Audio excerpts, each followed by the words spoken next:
September 22, 2025.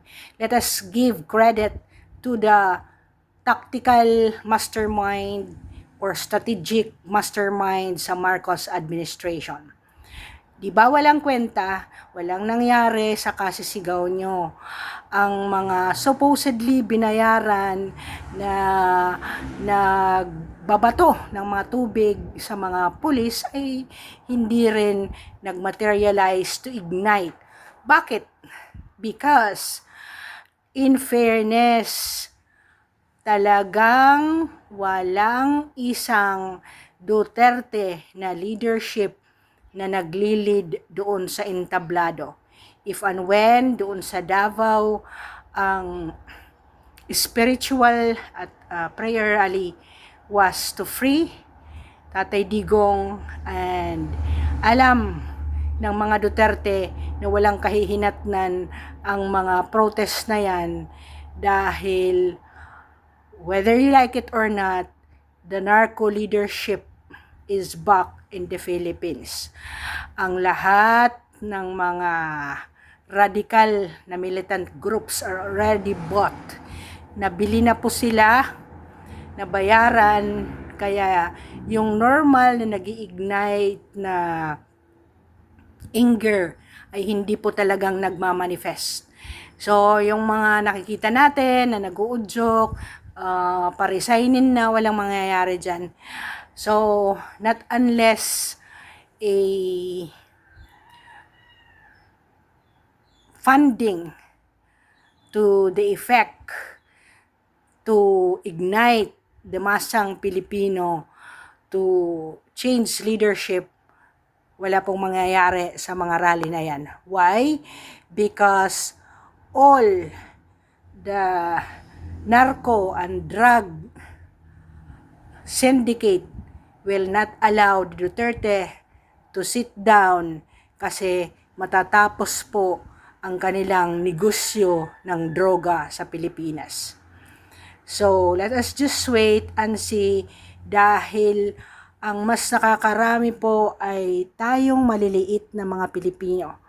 The silent majority who are just watching at home at the time of 2028, wala pong makakapigil na sa atin kasi tayo ang mga hindi nababayaran at tayo ang nag-iisip ng normal na walang kinikilingan.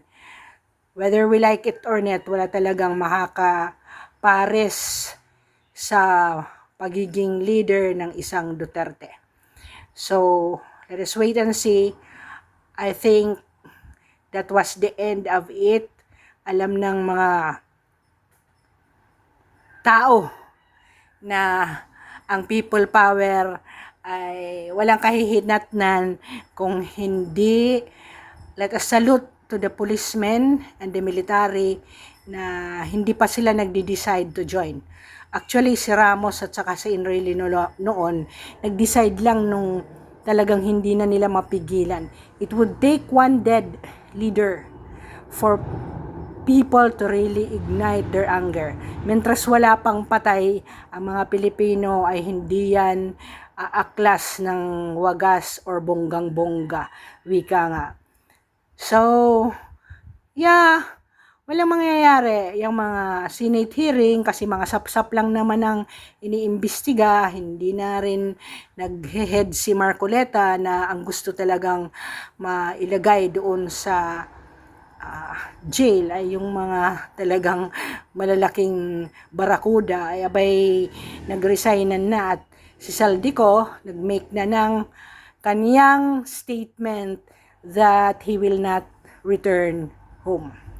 So, tingnan natin ang lakas ni Marcos kung paano niya maibabalik si Saldico at paano niya maipaprosecute ang kaniyang pinsan kasi hindi po resignation. Also Cabral, also Bunuan. Anong mangyayari sa kanila? No one is moving to file a case against them even as they are already a private individual now.